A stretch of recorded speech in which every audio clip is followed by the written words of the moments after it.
Hello les gars, j'espère que vous allez bien. Aujourd'hui, nouvelle vidéo. Comme vous avez pu le voir dans le titre, on va parler de tout ce qui est tendance sac prévue pour cet automne 2022 que vous allez pouvoir utiliser pour la rentrée ou même le boulot si du coup vous êtes dans la vie active. Si vous venez d'arriver sur ma chaîne, donc je m'appelle Ilona, je vous parle principalement de mode. En ce moment, je vous sors une vidéo par jour sur une semaine.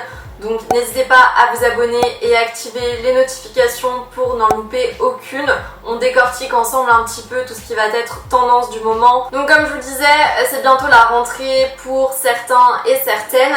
Et je me devais du coup de vous faire un petit focus sur les tendances sacs prévues pour cet automne afin de vous guider au mieux dans votre choix, parce que généralement quand on est à l'université ou au lycée, notre sac on a tendance à le garder toute l'année. Donc je vais faire de mon mieux pour vous aider à trouver la pépite. Donc comme vous avez pu le voir, les tendances correspondent au final à un petit peu tout le monde, étant donné que on va avoir des sacs petits format, donc qui vont être quand même plus adaptés pour les personnes qui sont dans la vie active, celles qui travaillent déjà. Donc c'est aussi pour ça que je le précise, parce que cette vidéo n'est pas uniquement faite pour les lycéennes ou les étudiantes qui rentrent à l'université, mais aussi pour celles qui sont dans la vie active. Vous allez forcément trouver votre bonheur. Bon, j'arrête de blablater parce que j'ai l'impression à chaque fois que mes intros durent 10 000 ans, donc on va commencer tout de suite.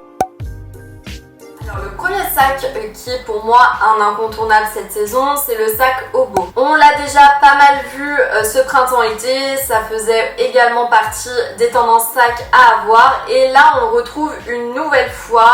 C'est une tendance qui perdure au final, et comme vous l'aurez compris, forcément il vous en faut un si vous n'avez pas encore craqué pour cette tendance, parce que je dirais même que c'est la tendance sac du moment. Ce qui est intéressant cette saison, notamment du coup pour celles qui sont à l'école encore et que vous faites votre rentrée, c'est que les formats vont se décliner, parce que le sac Obo, on a tendance à le voir en format small. On le voit dans notre tête, mais on l'a aussi principalement vu de toute façon dans ce format les précédents mois, donc du moins pour le printemps-été. Ce format small, on l'a évidemment vu lors des défilés de cet automne-hiver, donc dans les défilés, je pense notamment au défilé Miu Miu, mais également Bottega Veneta, dans lesquels du coup il a fait son apparition une nouvelle fois. Mais la bonne nouvelle, c'est que cet automne, on l'a énormément retrouvé en format médium et en format large. Donc je sais que c'est clairement une bonne nouvelle pour celles qui ont toujours 36 millions de choses à mettre dans leur sac.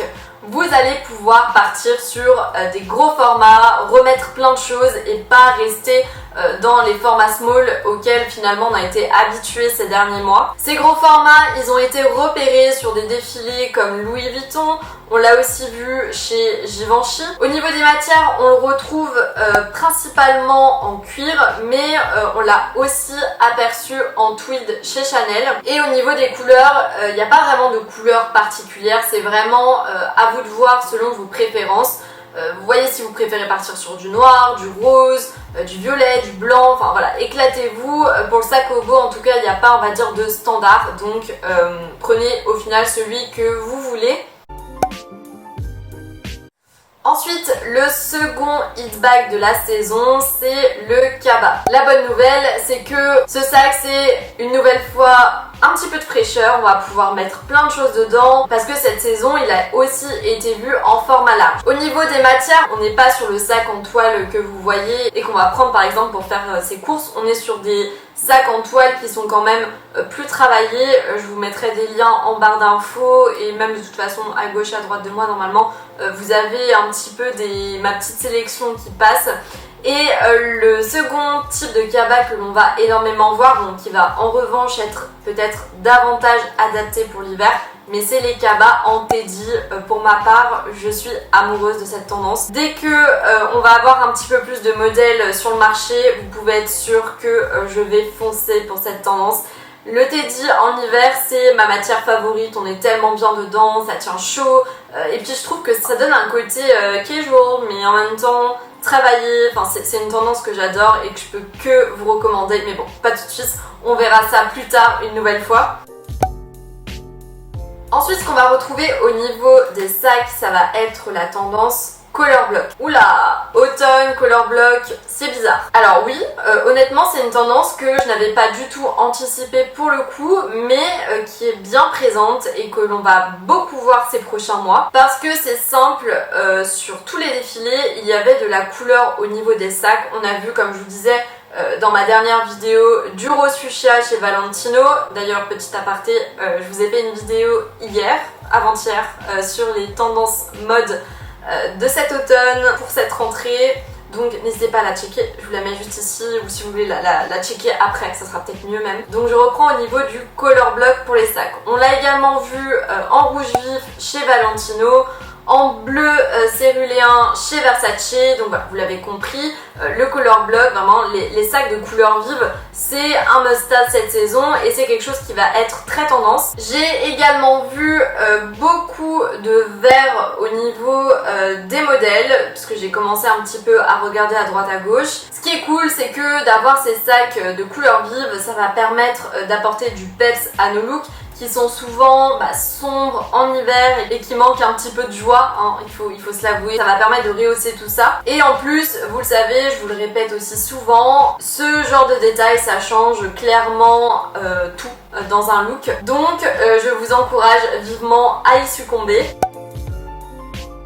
Autre tendance que l'on va retrouver au niveau des sacs, donc c'est l'effet puffy. C'est aussi une tendance que l'on a repérée sur plusieurs défilés, dont Dior, mais aussi Off-White. Pour celles qui ne connaissent pas forcément, vous devez probablement vous demander ce que j'entends par l'effet puffy. Donc vous savez, c'est cet effet bombé et matelassé qu'on a tendance à retrouver sur les doudounes par exemple. Et bien là, ça va s'appliquer à tout ce qui est sac. Je pense que pour cette tendance, on va avoir deux écoles, celles qui aiment et celles qui n'aiment pas. Mais pour ma part, je trouve que on est sur un sac qui est quand même féminin et ça permet de lui ajouter une petite dimension sportwear. J'aime beaucoup parce que sur un look qui est trop féminin, ça apporte du contraste et comme vous le savez, j'adore le contraste. Cinquième tendance que j'ai repérée, ça va être tout ce qui est effet géométrique. On a également une montée en force de tout ce qui est sac avec des formes pas vraiment standards finalement. Pour vous donner un ordre d'idée, on a par exemple vu des jeux d'asymétrie chez Hermès ou encore des sacs en forme de triangle chez Prada. C'est aussi quelque chose qui a été vu, mais même au niveau des imprimés, là les maisons jouent vachement au niveau des formes géométriques avec les sacs, donc ça permet de changer et d'ajouter un petit peu de fraîcheur. Pour ma part, je préfère rester tout en subtilité avec des modèles comme celui d'Hermès où au final on est sur un sac classique mais on a des petites touches qui vont jouer avec cette tendance. Celui de Prada par exemple, c'est peut-être un petit peu too much pour moi. Si vous aimez cette tendance, sachez qu'en tout cas que ça fait partie intégrante de ce que l'on va avoir de partout cette saison. Petite précision, ce jeu de courbes finalement, c'est principalement quelque chose que l'on va retrouver au niveau des sacs de petite taille pour votre information. Les sacs de plus grosse taille, on va vraiment plutôt être sur des formats rectangulaires, des formats carrés, enfin voilà, des choses assez linéaires.